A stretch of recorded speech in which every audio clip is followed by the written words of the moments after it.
الحمد لله الذي فضل سيدنا ومولانا محمدا صلى الله تعالى عليه وسلم للعالمين جميعا وأقامه يوم القيامة للمذنبين المتلبسين الخطائين الهالكين شفيعا وصلى الله تعالى عليه وعلى كل من هو محبوب ومرضي لديه صلاة تبقى وتدوم بدوام الملك الحي القيوم ونشهد أن لا إله إلا الله وحده لا شريك له ونشهد أن سيدنا ومولانا محمدا عبده ورسوله أما بعد فأعوذ بالله من الشيطان الرجيم بسم الله الرحمن الرحيم وما أرسلناك إلا رحمة للعالمين صدق الله العظيم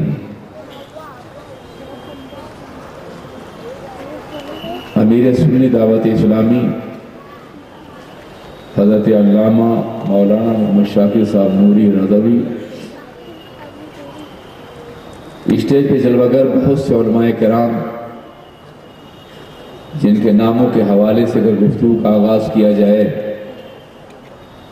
تو کافی وقت خرچ ہوگا اور ہمیں وقت کی پابندی کا بھی خیال ہے، اس لیے ان تمام علماء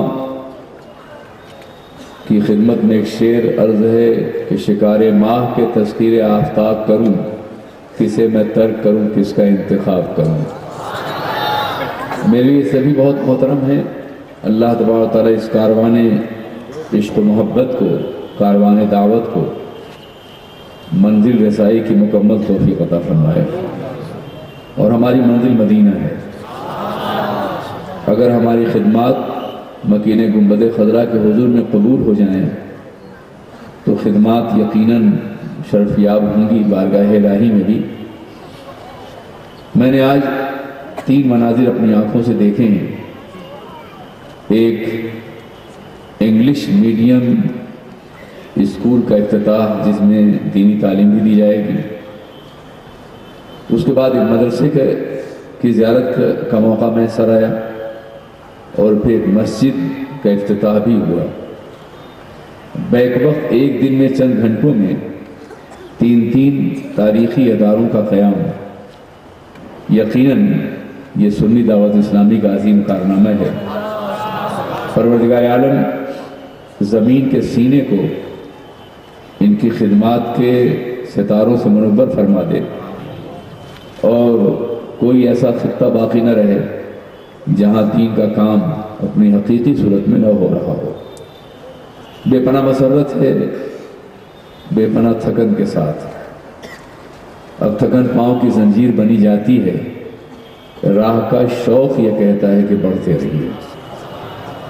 شاعر نے راہ کا خوف کہا ہے، لیکن میں اسے خوف سے تعبیر نہیں کروں گا۔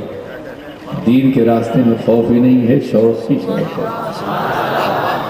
عالم یہ ہے کہ اس سفر میں چلنے والا اگر منزل میں پہنچ جائے تو جانے منزل بن جاتا ہے، اور اگر منزل کے راستے میں دم توڑ دے تو جہاں دم توڑتا ہے وہی منزل ہوتی ہے، کبھی تشنہ منزل نہیں رہتا ہے۔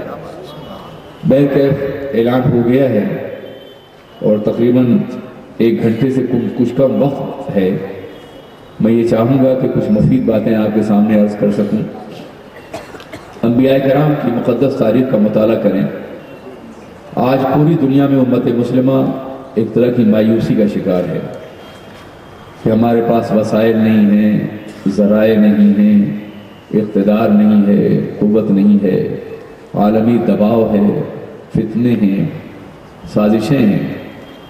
ان میں بھلا ہم غلبہ کیسے حاصل کر سکتے ہیں؟ ان میں ہم کام کیسے کر سکتے ہیں؟ اپنے تشخص کو، اپنی آئیڈینٹی کو، اپنے وقار کو، اپنے دینی قدروں کو، اپنی تہذیبی قدروں کو کیسے بچا سکتے ہیں؟ یہ آج ایک سوالیہ نشان پوری امت مسلمہ کے سامنے ہے۔ جہاں بھی چند افراد بات کرتے ہیں ان میں ایک مایوسی سے محسوس ہوتی ہے، اور یاد رکھیے کہ مایوسی موت سے کم نہیں ہے۔ جب میں یہ دیکھتا ہوں کہ لوگ اس طرح کی باتیں کرتے ہیں تو خدائے وحید القدوس کی بارگاہ میں دعا کرتا ہوں کہ پروردگار عالم ان کی مایوسی کو حوصلوں سے بدل دے، عزیمتوں سے بدل دے، عزم سے بدل دے۔ جو قوم حوصلوں سے خالی ہوتی ہے، عزیمتوں سے خالی ہوتی ہے، عزم سے خالی ہوتی ہے، وہ بیٹھ رہتی ہے مایوسی کی چادر لپیٹ کر اور موت سے ہمکنار ہو جاتی ہے۔ آج ہر طرف یہ شور مچا ہے کہ امت مسلمہ اپنے وسائل و ذرائع کے اعتبار سے سخت ناکام ہے، اس لیے ہم کیسے آگے بڑھ سکیں گے، کام کیسے کر سکیں گے۔ عزیزان ملت اسلامیہ، دو طرح کے لوگ ہوتے ہیں۔ کچھ لوگ وہ ہوتے ہیں جو تاریکیوں میں بھی صبح نو کی امید رکھتے ہیں، اور کچھ لوگ وہ ہوتے ہیں جو تاریکیوں کو ہمیشگی کا دامن دے کر کے فرار کا راستہ اختیار کرتے ہیں۔ ایک ایسا وقت تھا کہ جب صرف ترکی کی حکومت باقی رہ گئی تھی، بقیہ تمام مسلم حکومتیں کالونیوں میں تبدیل ہو گئی تھی، تو شبلی نعمانی نے کہا تھا کہ مراکز جا چکا، فارس گیا، اب دیکھنا یہ ہے کہ جیتا ہے یہ ٹرکی کا مریض سخت جاں کب تک۔ لیکن امید کا ایک شاعر تھا جس نے اس وقت کہا تھا کہ اگر عثمانیوں پہ کوہ غم ٹوٹا تو کیا غم ہے کہ خون 100,000 انجم سے ہوتی ہے سحر پیدا۔ جب ہزاروں ستارے ڈوبتے ہیں تو کوئی صبح نو پیدا ہوتی ہے۔ اس لیے میں یہ عرض کرنا چاہتا ہوں، کہیں بھی مایوسی نہیں ہونی چاہیے۔ آپ انبیاء کرام کی مقدس تاریخ دیکھیں، ان کی زندگیوں کا مطالعہ کریں، جن کے دین کے آپ وارث ہیں، جن کے نظام کے آپ وارث ہیں، جن کے قانون کے آپ وارث ہیں، جن کے طرز زندگی کے آپ وارث ہیں، جن کی تہذیب کے آپ وارث ہیں، جن کی مدنیت کے آپ وارث ہیں، آپ ان کی زندگیاں دیکھیں اور اس بات کا مطالعہ کریں کہ انبیاء کرام کو اللہ تبارک و تعالیٰ نے اپنے اپنے دور نبوت میں، اپنے اپنے عصر نبوت میں، اپنے اپنے زمانے نبوت میں بڑی بڑی طاغوتی قوتوں کا مقابلہ کرنے کے لیے بھیجا تھا، بڑی بڑی دشمن قوتوں کا مقابلہ کرنے کے لیے بھیجا تھا، ظالم ترین قوتوں کا مقابلہ کرنے کے لیے بھیجا تھا۔ ایسے فرعون اس زمانے میں ہوتے تھے جو بچوں کو پیدا ہونے کے بعد قتل کر دیا کرتے تھے، ایسے ظالم ہوتے تھے کہ جو اپنے غلاموں کی پشت پر احرام تعمیر کرتے تھے اور انہیں کوئی حیا بھی محسوس نہیں ہوتی تھی انسانوں کی لاشوں پہ محلات تعمیر کرنے کے سلسلے میں۔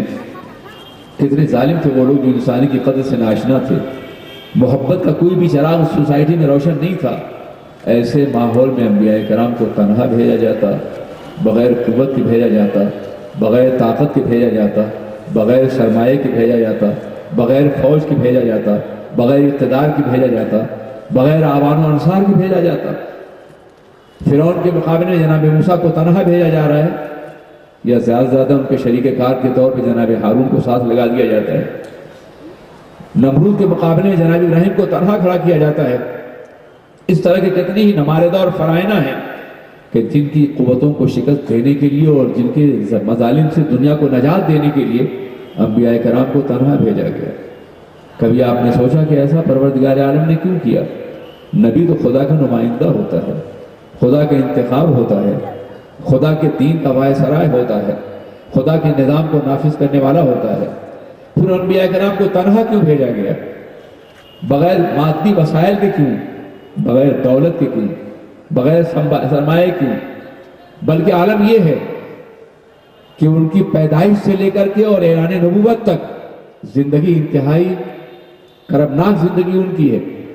جناب ابراہیم علیہ السلام ایک غار میں پروان چڑھتے ہیں، جناب موسیٰ علیہ السلام خود فرعون کے گھر میں پروان چڑھتے ہیں، جس کے مقابلے میں دعوت کے لیے قادر مطلق ہے۔ وہ چاہتا تو انبیاء کرام کو دولت دے کے بھیجتا، سرمایہ دے کے بھیجتا، اقتدار دے کے بھیجتا، فوج دے کے بھیجتا، قوت دے کے بھیجتا، طاقت دے کے بھیجتا، آوان و انصار کی جماعت دے کے بھیجتا، شہنشاہیت دے کے بھیجتا، پہلے شہنشاہ بناتا پھر بھیجتا، پہلے فوج دیتا پھر بھیجتا، پہلے طاقت دیتا پھر بھیجتا۔ لیکن ایسا اللہ نے کیوں نہیں کیا؟ اس لیے نہیں کیا کہ اگر جناب موسیٰ بھی طاقت لے کے آتے، حکومت لے کے آتے، اقتدار لے کے آتے، سرمایہ لے کے آتے، فوج کے ساتھ آتے، جناب ابراہیم بھی طاقت اور قوت کے ساتھ آتے، جناب نوح بھی سرمایہ کے ساتھ آتے، اور جب فرعون شکست کھاتا، نمرود شکست کھاتا، جناب ابراہیم غالب ہوتے اور جناب موسیٰ غالب ہوتے، تو دنیا یہ کہتی کہ دو طاقتوں کا تصادم تھا، ایک کامیاب ہو گئی ایک ناکام ہو گئی. دو بادشاہوں نے جنگ کیا، ایک کامیاب ہو گیا اور ایک ناکام ہو گیا. اس لیے انبیاء کرام کو تنہا بھیجا گیا تاکہ جب وہ کامیاب ہو تو دنیا طاقت کی کامیابی نہیں، حق کی کامیابی سمجھے، صداقت کی کامیابی سمجھے، دین کی کامیابی سمجھے، اللہ کے نظام کی کامیابی سمجھے، اور پوری دنیا کو یہ پیغام جائے تم تنہا ہو، بے سہارا ہو، بغیر وسیلے کو ہو، مگر نبی کا مشن لے کے جا رہے ہو تو کامیابی تمہارا مقدر ہے اور دنیا کی کوئی طاقت تمہیں شکست نہیں دے سکتی. عزم کی ضرورت اور حوصلے کی ضرورت ہے. مسلمان کبھی بے سہارا نہیں ہوتا. جس کے ساتھ اللہ کی طاقت ہو، جس کو میت الہی کا شرف حاصل ہو، جس کو پیغمبر اعظم کی ہدایت نصیب ہو، وہ تنہا کیسے ہو سکتا ہے، بے سہارا کیسے ہو سکتا ہے؟ مایوسی اس وقت پیدا ہوتی ہے جب انسان دین سے کٹا ہوتا ہے، جب انسان اپنے نبی کے رشتے سے ٹوٹا ہوا ہوتا ہے، جب انسان خدائے وحید القدوس کی معیت کے احساس سے خالی ہو جاتا ہے، تب جا کر کے تنہائی کا احساس ہوتا ہے. ورنہ جس پیغمبر کے ماننے والے پیغمبر کے اس جملے کو سنتے ہو، لا تحزن ان اللہ معنا، ابو بکر غم نہ کرو، ہمارے ساتھ ہمارا پروردگار ہے، ہمارے ساتھ ہمارا خدا ہے. یہ غار ثور کی تنہائیوں میں صرف جناب صدیق سے نہیں کہا گیا تھا، بلکہ حالات کے ہر غار میں پوری امت مسلمہ سے کہا جا رہا ہے، لا تحزن ان اللہ معنا، غم نہ کرو، ہمارے ساتھ ہمارا پروردگار ہے، ہمارے ساتھ ہمارا خدا ہے. انبیاء کرام کو مشقتیں دی گئیں، تکلیفوں مبتلا کیا گیا، آتش قدوں میں ڈالا گیا تاکہ صبح قیامت تک آتش قدوں کے ڈالے جانے والے لوگ جناب ابراہیم کو یاد کر سکیں اور یہ سوچ سکیں کہ اگر براہیمی فکر زندہ ہے، براہیمی ایمان زندہ ہے، براہیمی مشن زندہ ہے، براہیمی عزم زندہ ہے، براہیمی حوصلہ زندہ ہے، تو آج کا آتش قدہ بھی گلزار بڑھ سکتا ہے. آج بھی ہو جو براہیم سا ایما پیدا، آگ کر سکتی ہے انداز گلستہ پیدا. آگ ہے، اولاد ابراہیم ہے، نمرود ہے، کیا کسی کو پھر کسی کا انتہا مقصود ہے؟ عزیزان ملت اسلامیہ، آج کے دور میں ہمیں عزم کی ضرورت ہے، حوصلے کی ضرورت ہے، اپنے دین کی صداقت پر ناقابل شکست یقین کی ضرورت ہے، اور اپنے اللہ کی معیت کا احساس رکھنے کی ضرورت ہے، اور سرور کائنات محمد رسول اللہ کی نصرت مطلقہ پر یقین کی ضرورت ہے. واللہ العظیم جب یہ یقین تازہ ہوگا تو کامیابی آپ کے قدم چومیں گی، منزلیں خود سمٹ کر کے آپ کے قدموں میں آ جائیں گی، اور آپ کو یقینی طور پہ دنیا بھر کی بلندیاں آپ کے سامنے کمزور اور پست نظر آئیں گی. آپ رسول پاک کے دیوانوں کی زندگی کا جائزہ لیجئے، آپ کو یہ محسوس ہوگا کہ ہزاروں مشقتوں اور تکلیفوں کے ماحول میں بھی اللہ نے انہیں غلبہ نصیب کیا، اس لیے کہ وہ حضور کے دین کی دعوت دینے کے لیے آگے بڑھے تھے، اللہ کے مقدس نظام اور اس کے بخشے ہوئے آئین کو دنیا میں مسلط کرنے کے لیے آگے بڑھے تھے. تو عالم یہ تھا کہ سمندروں کی وسعتیں سمٹ گئی تھی، موجوں نے سہارا دیا تھا، پہاڑوں کی بلندیاں جھک گئی تھی اور صحراؤں کی وسعتیں سمٹ گئی تھی.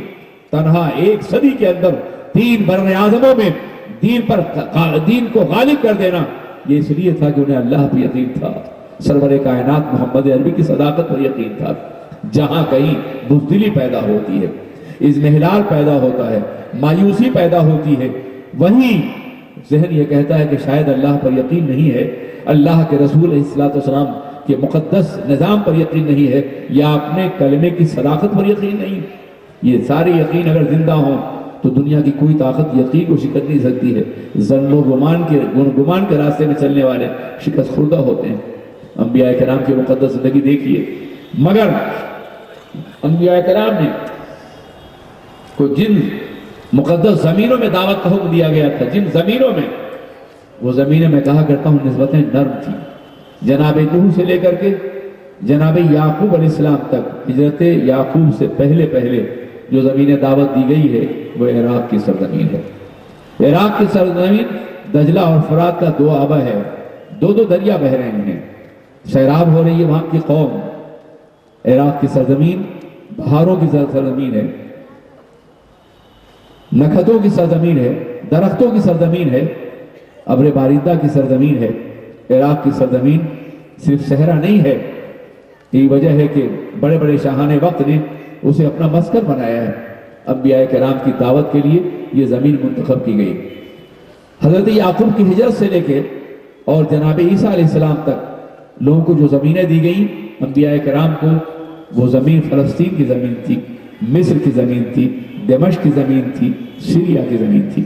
ان زمینوں پہ انبیاء کرام تشریف لائے۔ یہ بھی پھولوں کی زمینیں ہیں، نکھتوں کی زمینیں ہیں، دریاؤں کی زمینیں ہیں، سمندروں کی زمینیں ہیں، بہاروں کی زمینیں ہیں، رانائیوں کی زمینیں ہیں۔ یہ بڑی خوبصورت زمینیں ہیں اور بڑی نرم زمینیں ہیں۔ قرآن عظیم نے ان زمینوں کا تذکرہ کیا ہے۔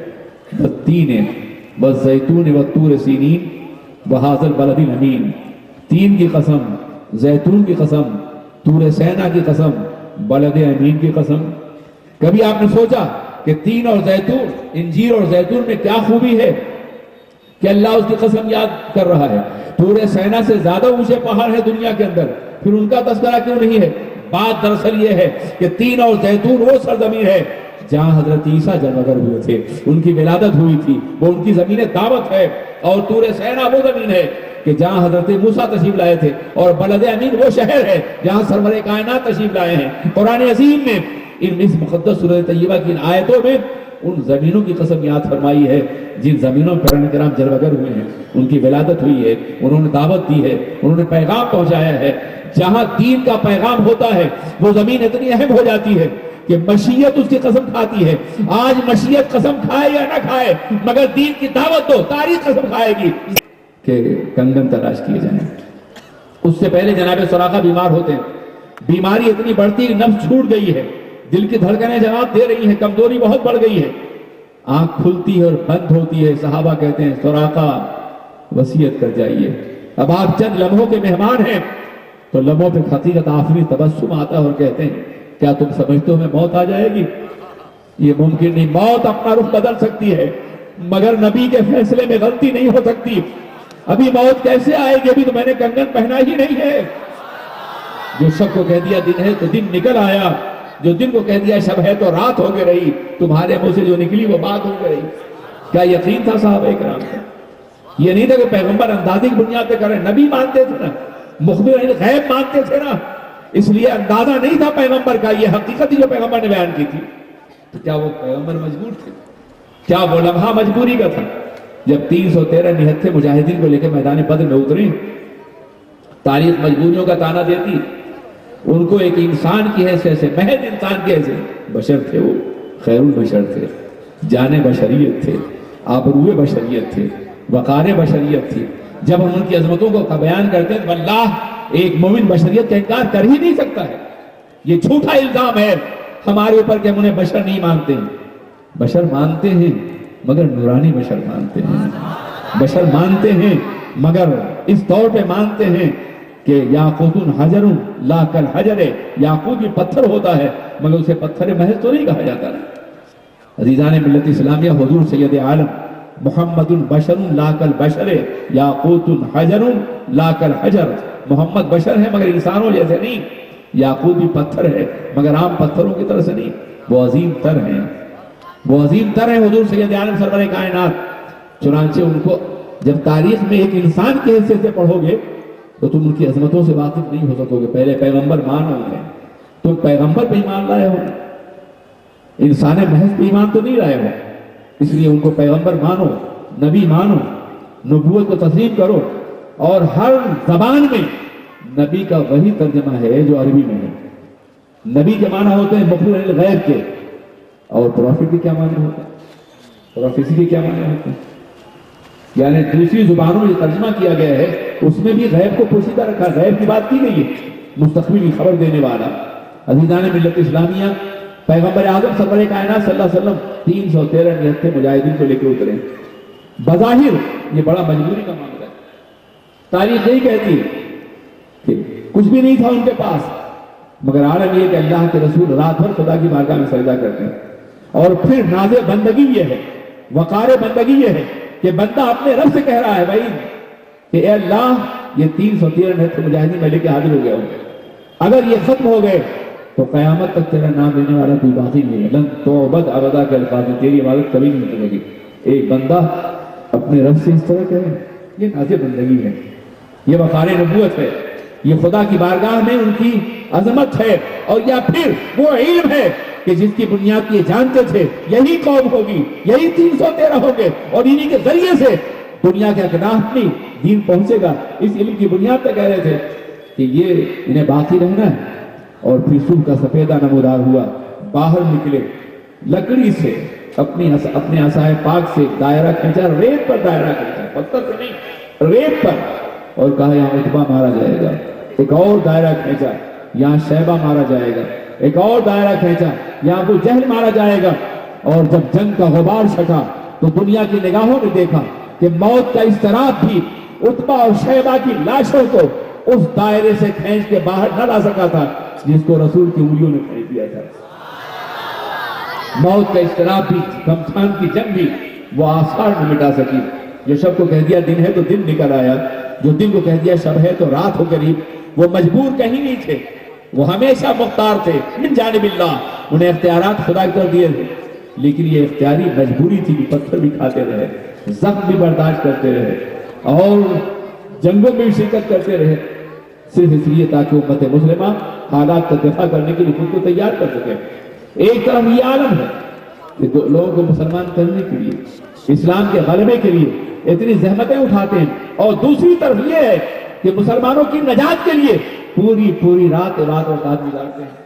یعنی صرف مسلمان بنا دینا کا کام نہیں, نجات دلوانا کام تھا, آخرت سنوارنا بھی کام تھا. ان کے مشن کا یہ حصہ تھا کہ لوگ مسلمان ہو بھی اور ان کی آخرت بھی سمجھ جائے. اسلام 2 زندگیوں کی یقین کی دعوت دیتا ہے, ایک زندگی موت سے پہلے کی زندگی, اور ایک زندگی موت کے بعد کی زندگی ہے. موت سے پہلے کی زندگی بڑی مختصر زندگی. لوگ یہ سمجھتے ہیں کہ حیات ماں کی شکم سے لے کر کے اور قبر کی گود ہی تک کا نام ہے. صرف زندگی اتنی نہیں ہے, کم از کم مومن کی زندگی اتنی نہیں ہے. مومن کی زندگی بڑی وسیع اور بڑی عظیم ہے. وہ ماں کی گود میں آنے سے پہلے کا موجود تھا, ماں کے شکم میں آنے سے پہلے بھی کہیں موجود تھا. وہ صرف موجود نہیں تھا, سنتا بھی تھا, جواب بھی دیتا تھا, سمجھتا بھی تھا, محسوس بھی کرتا. کیا قرآن پاک میں آپ نہیں پڑھا ہے کہ انسانوں کے پیدا ہونے کے اربوں سال پہلے مشیت نے عالم ارواح میں خدا نے پوچھا تھا روحوں سے, الستو بربکم, کیا میں تمہارا رب نہیں ہوں؟ ہم سب نے جواب دیا تھا بلا, ہاں تو ہمارا رب ہے. تو پتہ چلا کہ پیدا ہونے سے ہزاروں سال پہلے ہم کہیں موجود تھے, سنتے بھی تھے اور جواب بھی دیتے تھے, اور ہم خدا کے مخاطب تھے. ہمیں ہمارے پروردگار نے اپنا مخاطب بنایا تھا. تو ہماری زندگی ماں کے شکم سے نہیں, اس سے پہلے بھی کہیں تھی. اور پھر ہماری زندگی قبر تک نہیں ہے, قبر کے بعد بھی ہے. وہ انسان جو قبر تک اپنی زندگی محسوس کرتا ہے وہ بہت مایوس ہوتا ہے زندگی کی توانائیاں ختم ہوتا ہوا دیکھ کر کے. ایک کافر, خدا کا منکر, آخرت کا انکار کرنے والا جب بوڑھا ہوتا ہے تو سمجھتا ہے متاع حیات ختم ہو رہی ہے. اس پہ افسوس کا غلبہ ہوتا ہے, مایوسی غلبہ ہوتا ہے. اس کا بڑھاپا اس کے لیے بڑا دردناک بن جاتا ہے. لیکن جو مومن یہ سمجھتا ہے کہ مرنے کے بعد اس سے بہتر زندگی ملے گی تو بڑھاپا مایوسی کا ذریعہ نہیں بنتا ہے, ایک عزم اور حوصلہ دیتا ہے اسے. مر کے ٹوٹا ہے کہیں سلسلے قید حیات, فرق اتنا ہے کہ زنجیر بدل جاتی ہے. موت تجدید مذاق زندگی کا نام ہے. خواب کے پردے میں بیداری کا ایک پیغام ہے. میرے جنازے پہ رونے والوں, فریب میں ہو بغور دیکھو, مرا نہیں ہوں, غم نبی میں لباس ہستی بدل گیا ہوں. تیرے کشتوں کو موت آئی تو کتنی بامراد آئی, ادھر ہونٹوں پہ دم آیا صدائے زندہ باد آئی. کشتگانے خنجر تسلیم را, ہر زمان غیب جانے دی گرس. مومن مرنے کے بعد بھی زندہ رہتا ہے, اور وہ زندگی 10, 20, 50, 100, 200, 1000 سال کی نہیں, ہمیشگی کی ہے. زمانہ شکست کھا جاتا ہے وہاں. زمانے کے اندر طاقت نہیں کہ مومن کی زندگی کو ماہ و سال کے ذریعے ناپ سکے. خرد ہوئی ہے زمان و مکان کی زناری, نہ ہے زمان نہ مکان. لا الہ الا اللہ, لا الہ الا اللہ کہنے والا زمانے سے بلند ہوتا ہے اور مکان سے بھی ہوتا ہے, اس لیے کہ مرنے کے بعد اسے دوسری زندگی ملتی ہے. اور وہ زندگی زمانے کے دائرے میں نہیں آتی, ہمیشہ خالدین فیہا ابدا, جنت میں ہمیشہ رہنے والے. یہ خلود کیا ہے؟ خلود کو زمانے سے نہیں ناپ سکتے ہیں آپ. عزیزان ملت اسلامیہ، یہ مومن کی زندگی ہے۔ پیغمبر اعظم دنیا میں اس لیے بھی آئے تھے